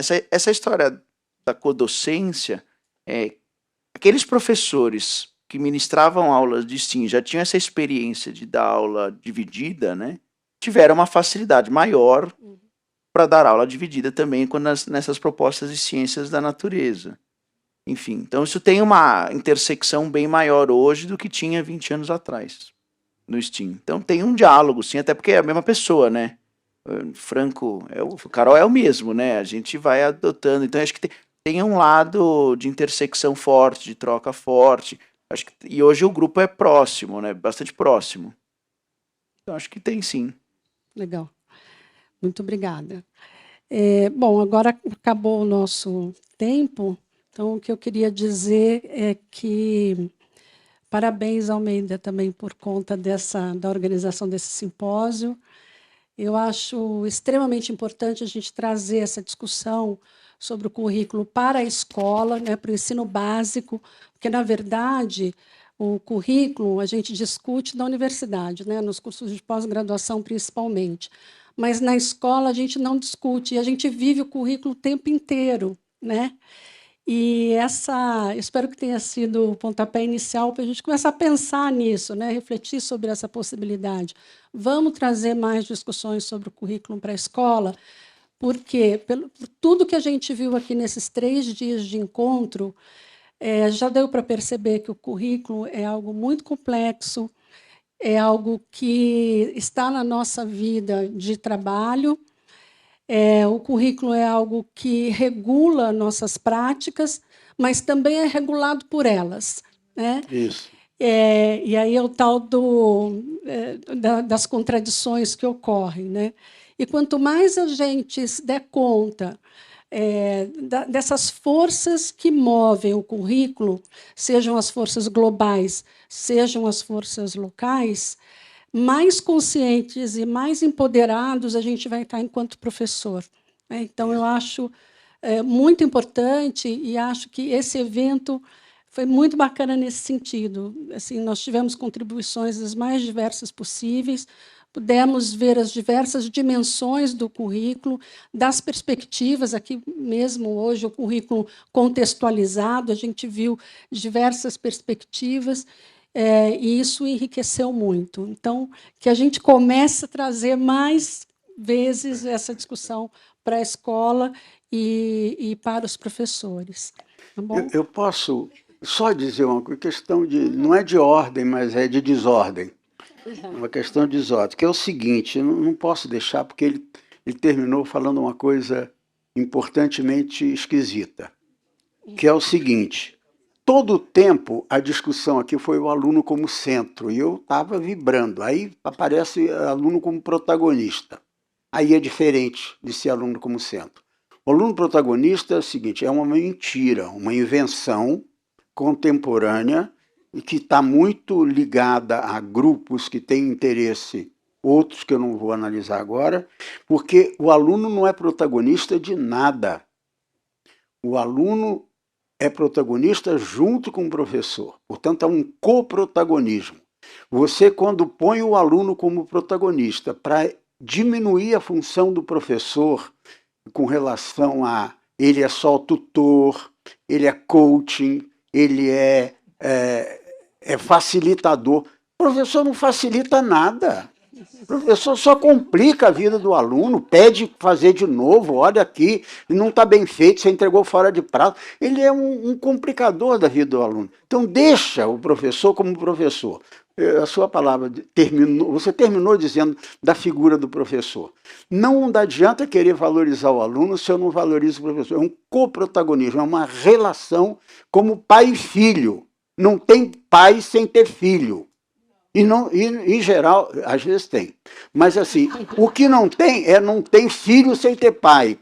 Não, também tem. Mas, assim, a minha metáfora é esquisita. Mas para dizer o seguinte, professor e aluno é uma relação simbiótica, como ele está dizendo, e que toda vez que eu coloco o protagonismo num aluno, eu estou desconhecendo o que é o conhecimento e o que é o processo de ensino e aprendizagem. Não há ensino sem aprendizagem, senão não houve ensino. Se eu ensinei e ninguém aprendeu nada, eu não ensinei. Também, se ele aprendeu alguma coisa, é porque alguém ensinou. Mas foi o livro ali sozinho. Mas o cara escreveu, demorou anos para escrever aquele negócio, Darwin. Aí eu leio Darwin e disse, não aprendi sozinho Darwin. Aprendeu nada. Aprendeu nada. Então é uma covardia deixar o aluno sozinho, abandonado na tarde. Imagina se os alunos poderiam construir isso aqui, dizer, eu quero aprender isso de biologia. Nunca! Por isso existe a sociedade, por isso existe a comunidade, por isso existe o trabalho coletivo. Foi isso que fez o homem homem, senão a gente estava destruído há muito tempo. Porque você não colocou uma coisa aqui que nós podemos desaparecer em pouco tempo. Não é só como que eu continuo, é como que eu não desapareço. Porque se não houver um projeto coletivo para o não desaparecimento, e houver um projeto coletivo para o desaparecimento, acaba. O mundo continua. Nós desaparecemos. Não é? Então, quando que os alunos, para terminar, quando que os alunos seriam capazes de sentar e organizar um convênio de alunos, etc., para produzir aquilo que vocês produziram? Nunca. Portanto, não podemos abrir mão dessa obrigação e função histórica que a gente tem de tornar o aluno aluno. Mas não protagonista, coprotagonista. Comigo, eu e eles. Isso é que faz um bom trabalho pedagógico e curricular. Fechou. O professor. Fechou com chave de ouro. Né? Perfeito. Então é isso. Gente, boa noite. Obrigada pela presença de todos. Foi sensacional. Tá bom?